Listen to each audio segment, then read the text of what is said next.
ସ୍ତ୍ରୀ ଧରି ତୁ ଏ ଘରେ ରହିପାରିବୁ। ଯେତେବେଳେ ଶୁଣିଲି ମୋ ସାନ ଭାଇ ବାହା ହେଇ ସାନ ବୋଉକୁ ଧରି ଘରକୁ ଆସୁଛି ମୁଁ ଖୁସିରେ ବାବା ହେଇଯାଇଥିଲି। ଏମିତି କଥା କହିଲା ସେ ଖୁସିଟା ଗୋଟାଏ ମୁହୂର୍ତ୍ତରେ ସରିଗଲା। ହେଲା ଭାଇ ତମେ ବ୍ୟସ୍ତ ହୁଅନି, କଥା କହିକି ତମ ସମସ୍ତଙ୍କୁ ଅଜାଣତରେ ଅନିତାକୁ ବିବାହ କରୁଛି ତ ସେଥିପାଇଁ ଭାଉଜ ମୋ ଉପରେ ଅଭିମାନ କରୁଛନ୍ତି। ଅଭିମାନ କରିବି କାହିଁକି? ବାହାର ହବା ପାଇଁ ସେ ଆମ ପାଖରେ ବାହାନା କରୁଥିଲେ, ଛଳନା କରୁଥିଲେ। ତାଙ୍କ ପାଖରେ ଅଭିମାନର ମାନେ କଣ ଅଛି? ଯାଅ ଆକାଶ, ଯେତେ ଶୀଘ୍ର ପାଉଛ ତମେ ତମ ସ୍ତ୍ରୀକୁ ଧରି ଘର ଛାଡ଼ି ଚାଲିଯାଅ। ତମେ ନା ମୋ ସ୍ତ୍ରୀ ଭାଉଜ, ଆଜି ପ୍ରତିଦିନ ପ୍ରତି ମୁହୂର୍ତ୍ତରେ ମୋ ସୁଖ ମୋ ଖୁସି ପାଇଁ ତାଙ୍କ ନିଜକୁ ସଞ୍ଜସ୍ୱତା ପରେ ଜାଳି ଦେବାକୁ ପ୍ରସ୍ତୁତ ଥିଲା। ଆଜି ପ୍ରତିଦିନ ପ୍ରତି ମୁହୂର୍ତ୍ତରେ ମୋ ବାହାଘର ପାଇଁ ବ୍ୟସ୍ତ ବିବ୍ରତ ଥିଲେ। ଆଜି ମୋ ବାହାଘର ସରିଯାଇଛି ଶୁଣି ସେ ତାଙ୍କ ନିଜ କେମିତି ବଦଳେଇ ଦେଲେ କାହିଁକି? ମାନୁଛି ତମ ଅଜାଣତରେ ମୁଁ ଅନିତାକୁ ବିବାହ କରି ଭୁଲ କରିଛି। ଭାଉଜ, ମୋ ଭୁଲ ପାଇଁ ତମେ କଣ ମତେ କ୍ଷମା ଦେବନି? କ୍ଷମା ନମାଗି ଯାହା କହିଲେ ସେଇଆ କର। ଯେତେ ଶୀଘ୍ର ପାଉଛ ଏ ଘର ଛାଡ଼ି ଚାଲିଯାଅ। ମୋ ସାନ ବୋଉ କୁଆଡ଼େ ଯିବେନି, ସାରା ଜୀବନ ସେ ଏଇ ଘରେ ରହିବେ। ହେଲେ କେମିତି ସେ ଘରେ ରହିବ ଭାଇ? ମୋ ଭାଉଜ ମନରେ ଆଘାତ ଦେଇ ତାଙ୍କ ଇଚ୍ଛା ବିରୁଦ୍ଧରେ ଅନିତା କେମିତି ଏ ଘରେ ରହିପାରିବ? ହଁ, ମୁଁ ଏ ଘରେ ରହିବି ମୁଁ। କାହିଁକି ନା ଏଇଟା ତ ପୁଅର ମତେ ଆଉ ଗୋଟେ ଅଯୋଗ୍ୟ ପୁର। ଆଉ ଯୋଉ ଅଯୋଗ୍ୟରେ ରାମ ଶିକାର ହଉଛନ୍ତି, ସେ ଅଯୋଗ୍ୟରେ ଲକ୍ଷ୍ମଣ ଦାସୀ ଉର୍ମିଳାର ପରିଚୟ ନେଇ ରହିବା ପରମ ସୌଭାଗ୍ୟର କଥା। କାରଣ ରାମାୟଣରେ ଉର୍ମିଳାର ଚରିତ୍ର ସବୁଠାରୁ ଗୁରୁତ୍ୱପୂର୍ଣ୍ଣ ଚରିତ୍ର।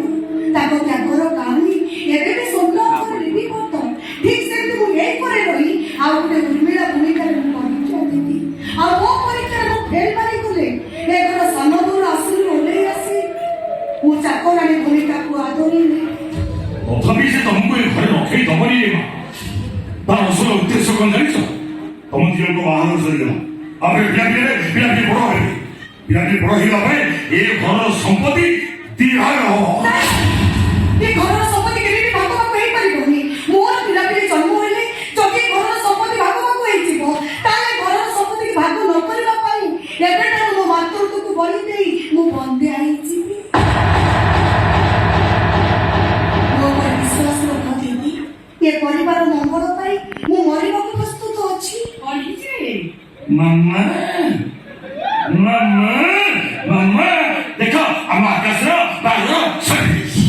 ସବୁ ମୁଁ ଜାଣିଛି। ଆକାଶ ମତେ ଫୋନ କରିକି ସବୁ କଥା କହିଛି। ମା, ତୁମ ବୋହୁ ନା? ହେଲା ରେ ମା। ଇଏ କଣ ତମମାନଙ୍କୁ ବନ୍ଦାପଣାରେ ଭିତରକୁ କାହିଁକି ଦିଆଯାଇନି ରେ?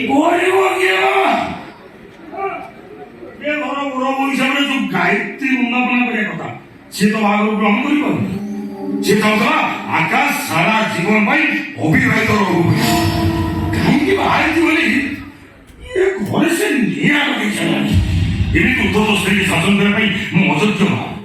ଭାଉଜ ଦିଦି, ତମେ ତ ବିଚାର କର।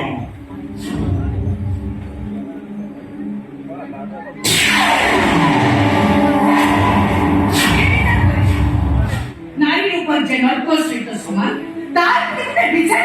ନାଇଁ ମା, ନାଇଁ ତମେ ଭାଉଜକୁ କିଛି ବି କୁହନି। କିଏ ତ ଭାଉଜ? ତାହା ତ ଭାଉଜ ବୋଲି କହୁଛୁ। ତୋ ଭାଉଜ ହବାର କୋଉ ଯୋଗ୍ୟତା ଅଛି? ଭାଉଜ ମା ସମାନ। ମା ଯେମିତି ପୁଅର ମଙ୍ଗଳ ଚିନ୍ତା କରେ, ଭାଉଜ ସେମିତି ଦିଅରର କୁଶଳ ଚିନ୍ତା କରେ। ହେଲେ ଇଏ ତ ଏମିତି ଗୋଟେ ଭାଉଜ ଯେ ତୋତେ ଶାନ୍ତିରେ ବଞ୍ଚିବାକୁ ଦଉନି। ଆରେ ଆଜି ମୁଁ ତୋତେ ପଚାରୁଛି, ଆକାଶ ସାମ୍ନାରେ ସତ କହ। ଆକାଶ ତ ବାହାର, ତୋର କଣ ଅସୁବିଧା ହେଲା? ତୁ କାହିଁକି ତାର ସ୍ତ୍ରୀকে ଘର ଖାଇଦେବୁନି? ହଉ ମା, ଦିଦି କେউ କିଛି କୁହନ୍ତୁନି। କାହାକୁ ଦିଦି ବୋଲି କହୁଛୁ ରେ?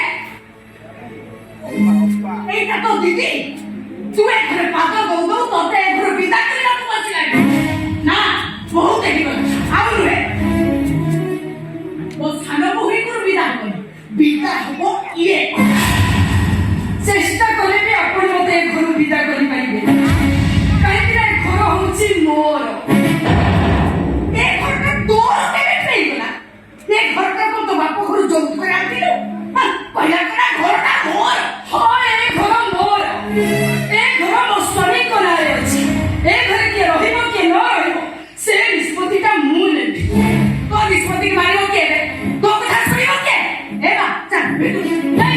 ସେ ମୋ ଘର ଭିତରକୁ ଯାଇପାରିବନି। ଆଗେ ତୋତେ ବାଡେଇକି ଘରୁ ବିଦା କରିବି, ତାପରେ ମୋ ବୋହୂକୁ ଭିତରକୁ ନେବି।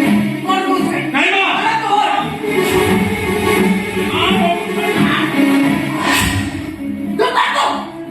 ସବୁ ଦୋଷ ତୋର।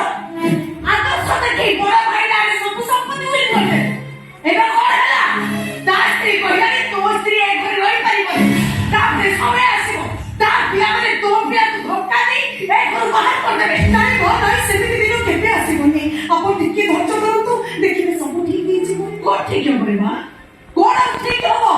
ଯୋଉ ଘର ପ୍ରତ୍ୟେକ ଇଟା ଖଣ୍ଡ କହିବ ଏ ଘର ଆକାଶ, ଯୋଉ ଘର ରୋଡ ସିମେଣ୍ଟ କହିବେ ଆକାଶ ଛଡା ଆମେ କାହାକୁ ଚିହ୍ନିନୁ।